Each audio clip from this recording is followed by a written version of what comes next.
விசேடமாக இங்கு வருகை தந்திருக்கும் சங்கைக்குரிய மதகுருமார்களே, அதுபோன்று இணை மதகுருமார்களே, அதுபோன்று இங்கு வருகை தந்திருக்கும் நமது கௌரவத்திற்கும் மதிப்பிற்கும் தோழமைக்கும் உரிய ஜனாதிபதி அவர்களே, அதுபோன்று இங்கு வருகை தந்திருக்கும் நமது பாராளுமன்ற உறுப்பினர் ரோஷான் அக்பீமன, அதுபோன்று இந்திக்க பர்ணவிதான தோழர் உள்ளிட்ட இந்த கந்தலாயின் வேட்பாளர்கள் அனைவருக்கும் முதற்கண் வணக்கங்களை தெரிவித்துக் கொண்டு, அதுபோன்று இங்கு வருகை தந்திருக்கும் இந்த ஒரு மிகவும் முக்கியமான ஒரு நாளாக இருந்தாலும், அதாவது புது வருட பிறப்பிற்கு முன்னரான ஒரு சனிக்கிழமையாக இருந்தாலும், மேலும் இன்று ஒரு பூர்ண தினமாக இருந்தாலும், அந்த விடயத்தினையும் கருத்தில் கொண்டு எதுவாறாயினும் இந்த நாளினையும் ஒரு வெற்றிகரமான நாளாக மாற்ற வேண்டும் என்ற எண்ணத்துடன் இங்கு வருகை தந்திருக்கும் உங்கள் அனைவருக்கும் முதற்கண் மாலை வணக்கங்கள். ஐபுவான், அஸ்லாம் வலைக்கும்.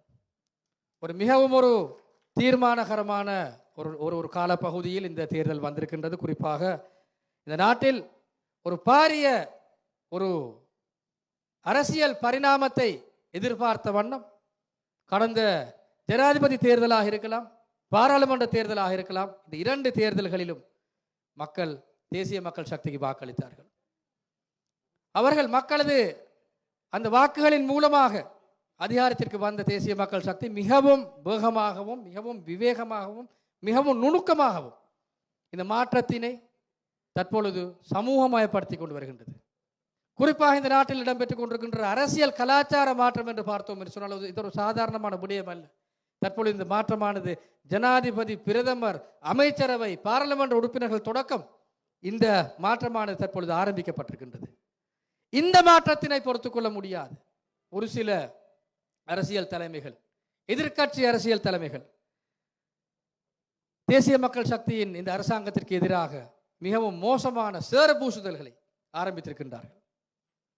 வெள்ளம் வரும் வேளையிலே கீரியும் பாம்பும் ஒன்றாக சேருமாம் என்ற அந்த அடிப்படையிலே தமக்குள்ளே பல்வேறு தரப்பட்ட பரஸ்பரங்களையும் வைத்துக் கொண்டு இவ்வளவு காலம் அரசியல் செய்த அந்த அரசியல் தலைமைகள் இன்று தேசிய மக்கள் சக்தி என்கின்ற இந்த பெருவிருட்சத்துக்கு எதிராக இன்று எந்த நிபந்தனையும் இல்லாமல் ஒன்றுபட்டிருக்கின்றார்கள். இன்று அவர்களது பிழைப்புவாத அரசியல் இன்று தோல்வி அடைந்திருக்கின்றது. இன்று மக்கள்வாத அரசியல் இன்று மிகவும் வேகமாக முன்னோக்கி கொண்டிருக்கின்றது.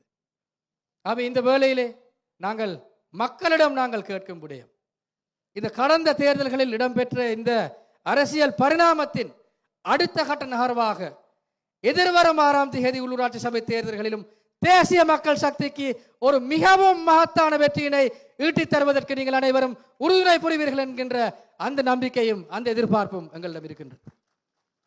ஆகவே இந்த சந்தர்ப்பத்தினை நாங்கள் சரியான வகையில் நாங்கள் பாவித்து இந்த சேர பூசுதல், இந்த அவதூறுகளையும் நாங்கள் தோற்கடித்து இவ்வளவு காலமும் இந்த அடிமட்டத்தில் ஊழல் மோசடிகளுக்கான ஒரு ஆரம்ப கட்ட ஒரு இடமாக இருந்த இந்த உள்ளூராட்சி சபைகளையும் பாராளுமன்றத்தையும் ஜனாதிபதி காரியாலயத்தையும் பிரதமர் காரியாலயத்தையும் எவ்வாறு சுத்தப்படுத்தினீர்களோ, இந்த அமைச்சரவைகளையும் எவ்வாறு சுத்தப்படுத்தினீர்களோ, அது போன்று இந்த உள்ளூராட்சி சபைகளையும் சுத்தப்படுத்துவதற்கு நாம் அனைவரும் ஒன்றாக அணிபுரிவோம். நாங்கள் ஒன்றாக அணி திரண்டு சரியான வகையில் நாங்கள் நமது பயணத்தினை மேற்கொள்வோம்.